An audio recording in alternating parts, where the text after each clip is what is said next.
Olá, sejam bem-vindos a mais uma aula do nosso canal.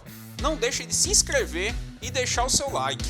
Dúvidas e sugestões pode deixar abaixo nos comentários. Então, vamos à aula. Olá, gente. Na nossa aula de hoje vamos falar de pesquisa e estatística. Falando especificamente na aula de hoje de pesquisa censitária e amostral.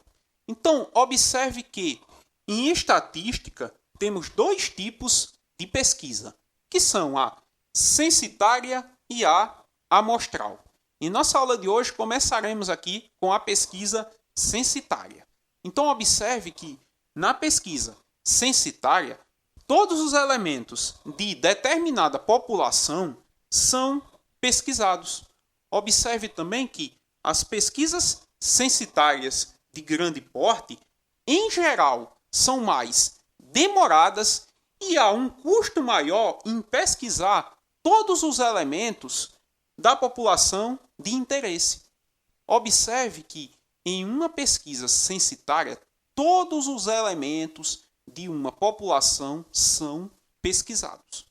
Observe também que um exemplo de pesquisa censitária de grande porte é o Censo Demográfico no Brasil, realizado pelo Instituto Brasileiro de Geografia e Estatística, que é o IBGE. Que essa pesquisa acontece a cada 10 anos e tem como objetivo constituir a principal fonte de referência para o conhecimento das condições de vida da população em todos os municípios do país. Então, observe que um exemplo, no caso de pesquisa censitária de grande porte, é o Censo Demográfico no Brasil, realizado pelo Instituto Brasileiro de Geografia e Estatística, ou seja, o IBGE. Prosseguindo, temos aqui um exemplo que vamos fazer. Acompanhe a situação a seguir. Observemos essa situação que temos. A prefeitura de um município do interior do estado de Alagoas deseja verificar a carteira de vacinação das crianças até 6 anos de idade para realizar uma nova campanha de vacinação. Ou seja, o objetivo que essa prefeitura tem em analisar todas as carteiras de vacinação é de realizar uma nova campanha de vacinação. Desse modo, será necessário analisar as carteiras de vacinação de todas as crianças. Então, a prefeitura irá realizar uma pesquisa censitária para colher essas informações junto aos pais e responsáveis. Então, observe que, a partir do momento que essa prefeitura tem que analisar todas as carteiras de vacinação de todas as crianças até 6 anos de idade, dizemos que essa prefeitura está realizando uma pesquisa censitária.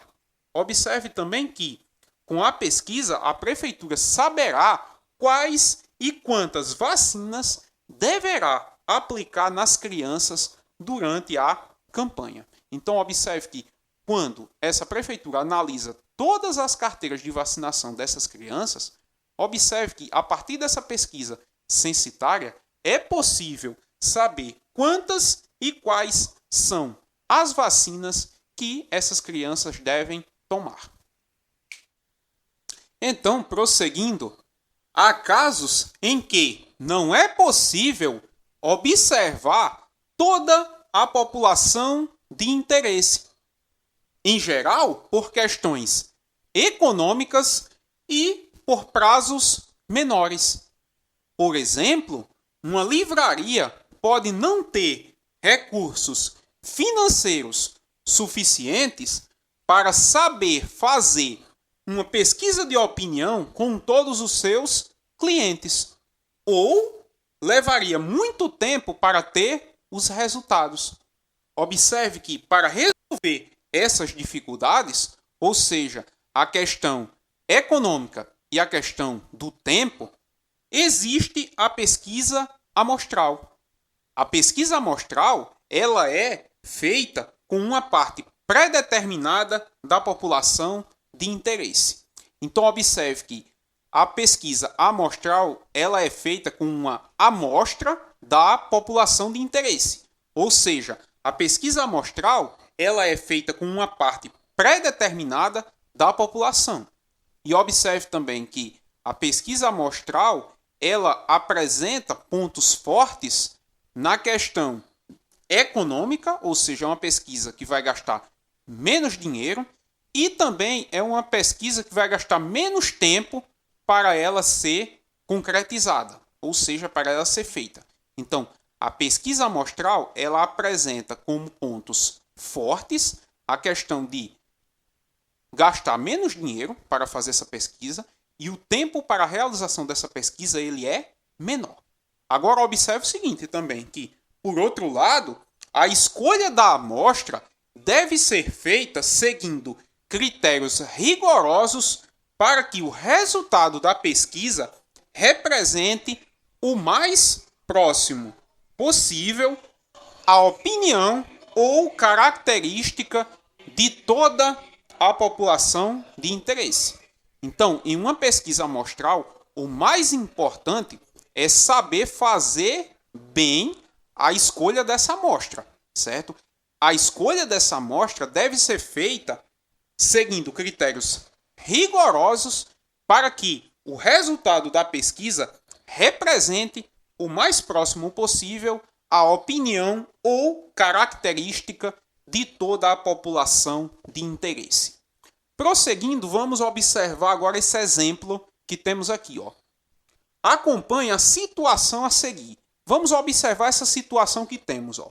Um pesquisador deseja estudar o comportamento de um tipo específico de formiga na cidade de Belo Horizonte. Para isso, não seria possível pesquisar todas as formigas da cidade. Observe que não é possível esse pesquisador, certo, estudar ou observar todas as formigas de um tipo específico na cidade de Belo Horizonte. Então, para isso, certo, dessa maneira, o pesquisador define uma amostra, ou seja, ele vai definir uma amostra da população de interesse. Qual é a população de interesse dele? É um tipo específico de formiga na cidade de Belo Horizonte. Então, ele vai definir uma amostra, delimitando uma área para fazer essa observação e também, além de considerar um número pré-determinado de formigas a serem estudadas. Então, observe que a população de interesse desse pesquisador são todas as formigas de um tipo específico na cidade de Belo Horizonte. Como não é possível fazer essa pesquisa com toda a população, ele vai delimitar uma amostra.